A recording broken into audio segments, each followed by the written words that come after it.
Hi, this is Gayle with BERNINA of Naperville. And guess what? I think you know. Father's Day is just around the corner, and we have the perfect panel for Dad. I mean, this thing is so hot, we have to back it with flame fabric. Come on, let's make one together.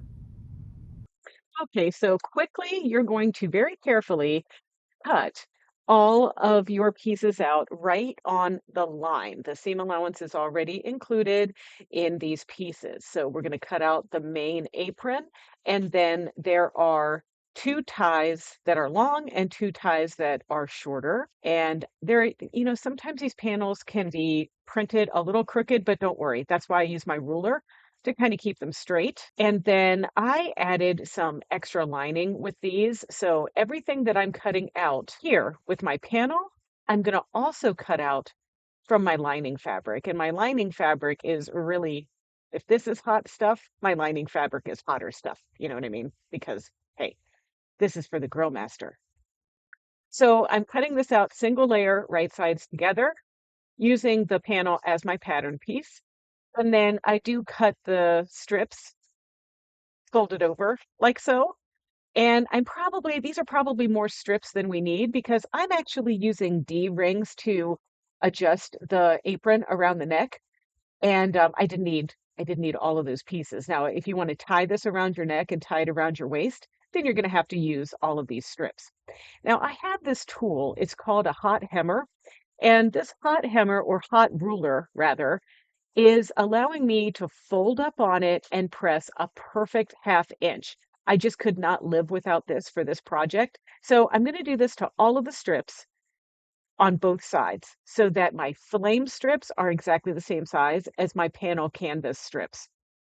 And then once all of my pieces are prepped and folded, I'm going to glue them together with a 505 water-soluble glue stick. That just keeps them together so that when I go over to my sewing machine, I don't have to use pins because I really don't like pinning at all, and the gluing is so much faster.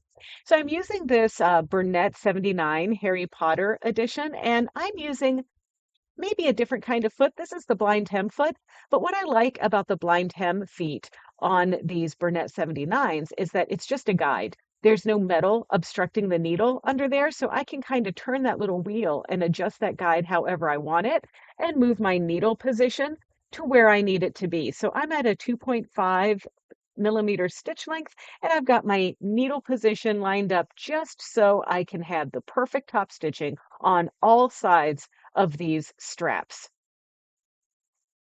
And I just love the thread cutter on this machine. Now, as I look at the instructions, I've got some pinning to do of my pieces. So my straps are made. So now I need to insert them and I need to make my pieces with the D-ring. So when you use D-rings, when you're making an adjustable strap like this, you're going to put two D-rings on one strap and then stitch as close together as you possibly can when you fold it over. So I'm going to just measure out about, I think that's about 10 inches worth, something like that, 5 inches from center, right? Now they're going to rest right there in the middle like that. Now pop that blind hem foot off, and I'm going to put our standard sewing foot A on. Now this machine also has dual feed, so if you wanted, you could pull the dual feed mechanism down. And I'm moving my needle position back to center in order to sew this part of the strap that's going to get fed through those D-rings.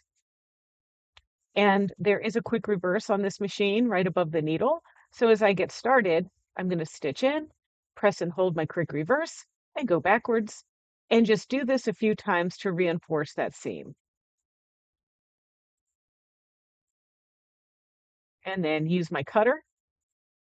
And now I'm going to move my needle position as far left as possible so that I can get really close to those D-rings. Now, some people might use a zipper foot for this, but I'm a little bit lazy and I don't want to switch my feet. Okay? Don't hold it against me. It is an apron that is going to be against hot things. This does not have to be a work of art. Plus, Father's Day is just around the corner, so we got to hurry up on this project. Okay, so now with that out of the way, we're going to feed these through the top of our apron. And, I hate pinning, but this is an opportunity where you really kind of need to pin. And so I'm attaching my long piece and my piece with the D-rings. And then, of course, we have our side pieces that we are putting that are going to tie around the waist. And yes, you could put D-rings on this as well, but it seems just as easy to tie this behind your back. Or maybe, if you help each other out, you tie this behind dad's back. And then I'm just folding everything over to make sure I've got everything pinned equidistance before I pin it to the lining. And then we're ready to stitch. And I'm using, I can't help myself, 5/8 of an inch seam allowance for this, but I think the pattern piece actually calls for 1/2 an inch, but you really could use any seam allowance that you want. So back at the machine with our needle in the center position, and see how I have a green pin? That green pin means that's where I want to start. And then I have a red pin at my end spot because I need to leave an opening at the top of the apron here so that we can turn it inside out. And then I'm pivoting, and I'm pivoting right at the 5/8 of an inch.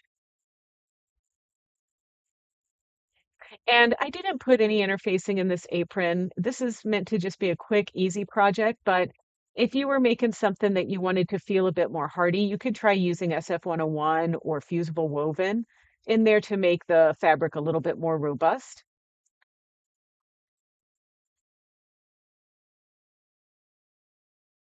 And now we're going to stitch to that red pin and stop. And now we're clipping our corners. This is going to just help it turn inside out and lie flat, as well as clipping into but not cutting our thread there at our curved parts of this apron.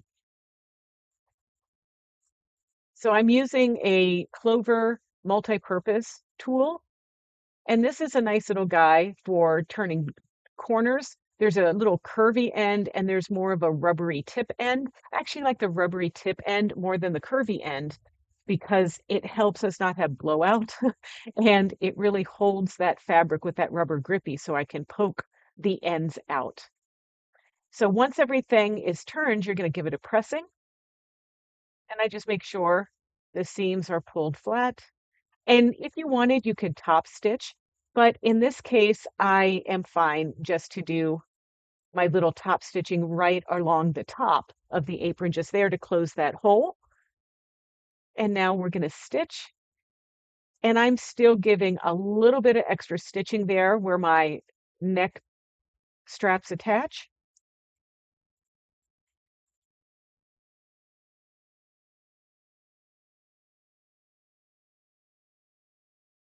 And that's it. Well, if that's not enough, have a look at all of these other super cute panels. So we've got campfire pieces for your kids. We've got a bear backpack, and it all goes together, I think. I mean, this stuff is so cute. Well, you know what? We tried to grill some up over at Menards. You save big money when you shop Menards.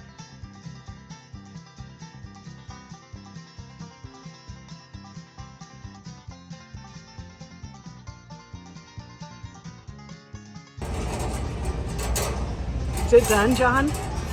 Are they ready? Almost. Ah, God, I hope that I think they're going to be high in fiber. How's the hot dog? They're going to be high in some kind Oh, of here, fiber. don't get burned. You know what? It's always time for s'mores. They're not quite melted yet. Maybe you need to turn up the heat here. How do you use these things? How's your apron? It's hot. Do you feel like protected from the grill? Yes.